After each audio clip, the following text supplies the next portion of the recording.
masalah rambut gondrong, Randa nggak tahu kenapa nyaman, belum ada niatan potong rambut juga, dan kata orang sih menambah karisma.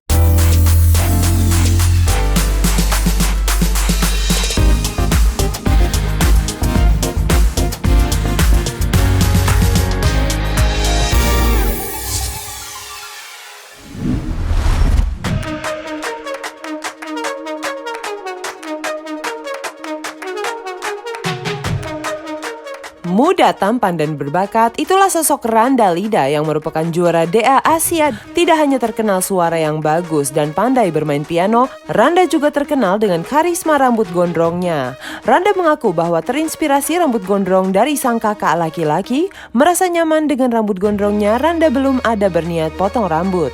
Sebagai seorang entertainment, Randa kerap kali dekat seorang wanita, tapi bagi pria kelahiran 30 Januari adalah semua teman. Bagi Randa, susah untuk menemukan yang benar-benar cocok. Ya, Randa seneng sih, siapa sih yang nggak seneng kalau banyak orang suka gitu. Randa seneng, terus juga kalau masalah rambut gondrong, Randa nggak tahu kenapa nyaman, belum ada niatan potong rambut juga, dan kata orang sih menambah karisma.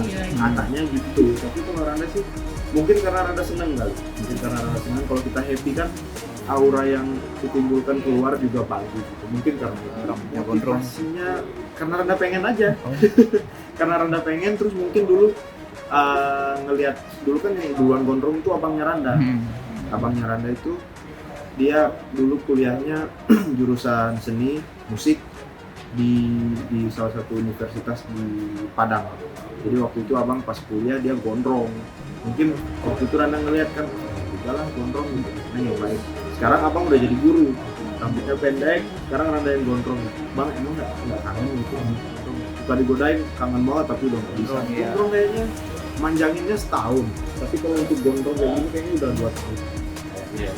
Jadi kurang ya? Enggak sih, enggak sulitan, tapi yang pasti sering keramas. Setiap hari Randa pasti keramas, karena kalau sehari aja nggak keramas itu gatel. Jadi setiap hari harus cuci terus, setiap hari cuci, dikeringin. Makanya setiap ke studio nggak tahu kenapa, ih Randa habis mandi nih, habis mandi keramas nih, ketawa-ketawa. Iya lah, tiap hari keramas gitu kan. Sering nggak tahu ya, kita kan nggak tahu, karisma kan orang yang lihat ya. Karena nggak tahu sih ya, kalau nambah karisma, kalau positif ke diri Randa berarti bagus dong. Kalau Randa gondrong biarin aja dulu. Pengen sebenarnya Randa kangen juga sih ngeliat teman-teman pada syuting gitu kan, di lokasi syuting. Randa kepengen juga tuh, tapi katanya kalau Randa lagi gondrong kayak gini perannya agak susah nyarinya katanya gitu. Harusnya kepang gitu. Nggak gondrong doang, harusnya tinggi. Jadi ya sudahlah, mungkin nanti ada rezeki lain, mungkin nanti ada peran yang memang dibutuhkan gondrong, bisa ikut. Frekuensi. Sebenarnya Randa susah untuk cari orang sefrekuensi, benar-benar sefrekuensi kan. Teman-teman nggak banyak teman dekat Randa yang memang benar-benar Randa rasa oh ini sefrekuensi banget nih. Itu jarang banget.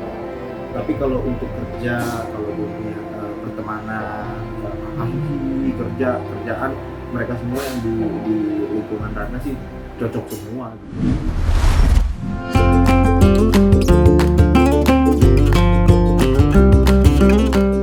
Sebagai pria yang berumur 20 tahun, Randa memang dekat dengan sang ayah. Diungkapkan, Randa pernah menangis di pelukan sang ayah lantaran kecewa dengan hasil yang dicapai. Sebagai seorang anak, Randa bersyukur sekarang bisa menghidupi kedua orang tua dan sang adik. Seperti yang diceritakan Randa, dia berhasil membiayai ulang tahun sang adik. Cerita Randa nangis di pelukan ayah itu waktu Randa masih SD. Ikut kompetisi. Jadi kompetisi apa itu? Festival dan lomba seni siswa nasional dari pemerintah. Jadi kan di setiap sekolah itu diseleksi. Nanti ada perwakilan dari sekolah, terus kita di tingkat kabupaten dulu. Kalau juara 1 nanti ke tingkat provinsi, juara 1 lagi baru ke tingkat nasional. Yang kebetulan di Makassar. Itu Randa ikut lomba ke sana, udah persiapan dari jauh-jauh hari. Pas hari H itu Randa masuk pilek sampai suaranya nggak ada suara.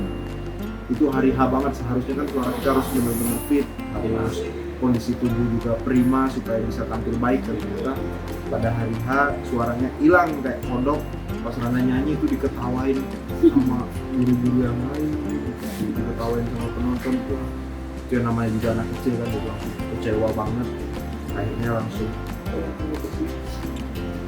itu benar-benar kecewa banget, akhirnya turun panggung langsung peluk air gitu, langsung nangis jadinya, kecewa banget itu pernah. Alhamdulillah untuk sampai sekarang keluarga Randa juga sih itu nggak banyak menuntut Randa apa-apa.